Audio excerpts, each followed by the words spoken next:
Có thế nào mà thế?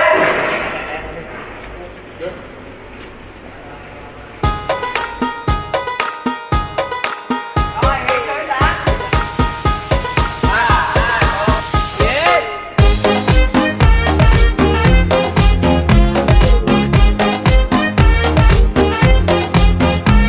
Ngày xưa xưa ơi là xưa, ở một nơi đồng quê bát ngát, nhà kia có hai chị em, tên được cha đặt là Tâm Cam. Từ thuở ấu thơ Tâm đã mơ về hơi ấm tay mẹ, sẽ có ngày tấm thân này tìm giữa thoát về nơi ấm êm. Sinh ra trong gia đình cô Tâm cũng thương mình, thương thay cho thân phận đời cô Tâm.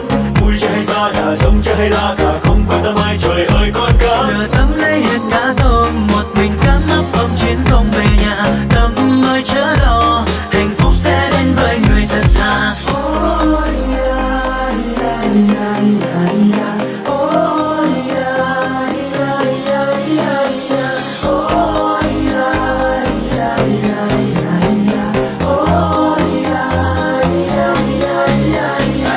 Bông bông bông bông bông bang bang lên ăn cơm bạc nhà ta. Bông bông bông bông bông bang bang chớ ăn cơm hầm cháo hoa nhà người.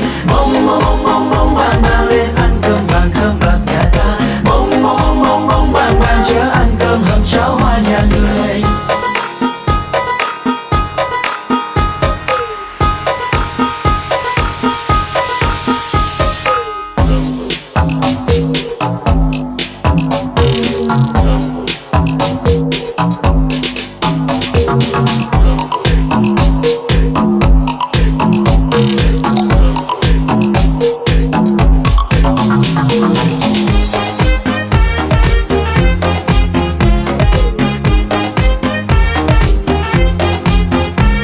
Ngày xưa xưa ơi là xưa, ở một nơi đồng quê bát ngát, nhà kia có hai chị em, tên được cha đặt là Tâm Cam. Từ thuở ấu thơ Tâm đã mơ về hơi ấm tay mẹ, sẽ có ngày tấm thân này hiện giờ thoát về nơi ấm êm. Sinh ra trong gia đình cô Tâm cũng thương mình, thương thay cho thân phận đời cô Tâm.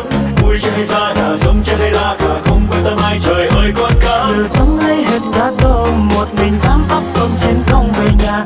Tâm nuôi chớ lo, hạnh phúc sẽ đến với người thật thà.